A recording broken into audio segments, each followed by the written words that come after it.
My style குழம்பு மிளகாத்தூள் பாருங்கள். 2 கிலோ மிளகா, 2 கிலோ தனியா நல்லா காய வச்சுக்கணும். காஞ்ச மிளகாய் இந்த மாதிரி நல்லா மொறுன்னு வந்ததுக்கப்புறம் கவரில் எடுத்து நல்லா டைட்டாக பேக் பண்ணிவிட்டு, தனியாவை நல்லா சூடு வர அளவுக்கு வெயிலையும் காய வைக்கணும். நம்ம வறுக்கவும் செய்யணும் கொஞ்சம், அப்போ தான் கெட்டு போகாது 6 மாதம் ஆனாலும். நல்லா இந்த அளவுக்கு வறுத்துக்கணும். அடுத்து சோம்பு 1/2 கிலோ எடுக்கணும். 2 கிலோ தனியா, 2 கிலோ மிளகாய்க்கு 1/2 கிலோ சோம்பு. நல்லா அதையும் நம்ம நல்லா வறுத்துக்கணும். நல்லா இந்த அளவுக்கு பொன்னிறமாக வறுக்கணும். வறுத்து கொட்டி வச்சுக்கணும்.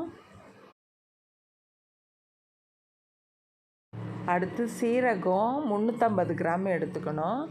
இந்த மாதிரி நல்லா வறுக்கணும். அது ரொம்ப செவக்க வறுக்கக்கூடாது.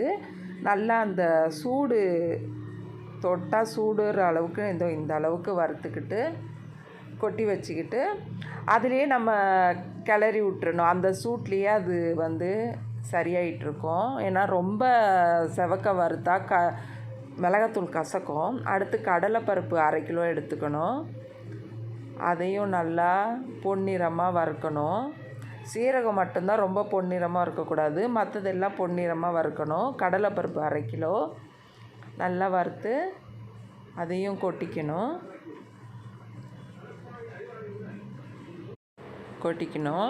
அடுத்து வெந்தயம் 100 கிராம் தான் போடணும். ரொம்ப போட்டால் கசக்கும்.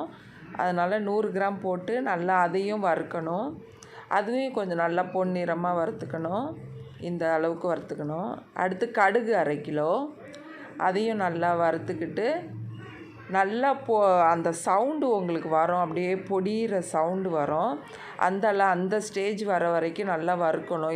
இந்த ஸ்டேஜ் பாருங்கள். நல்லா இந்த ஸ்டேஜ் வர அளவுக்கு வறுத்துக்கிட்டு அதையும் கொட்டி வச்சுக்கணும்.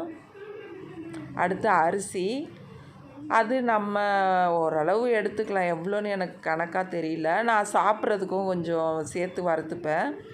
அடுத்து கருவேப்பிலை, அது கொஞ்சம் மறந்துட்டேன் ஃப்ரெண்ட்ஸ், அதனால் கருவேப்பிலை கொஞ்சம் தான் இருந்தது. அதையும் அந்த சூட்டில் வறுக்கணும். அந்த அரிசி கூட சேர்த்து வறுத்துருவேன். அடுத்து மஞ்சள் 200 கிராம், அதையும் போட்டு மொத்தத்தில் எல்லாத்தையும் மொத்தமாக போட்டு கடையில் கொடுத்து அரைச்சிடணும் ஃப்ரெண்ட்ஸ். நல்லாயிருக்கும் இந்த குழம்பு மிளகாத்தூள். எல்லா குழம்புக்குமே செட் ஆகும். எங்கள் அம்மா ஸ்டைல் இது.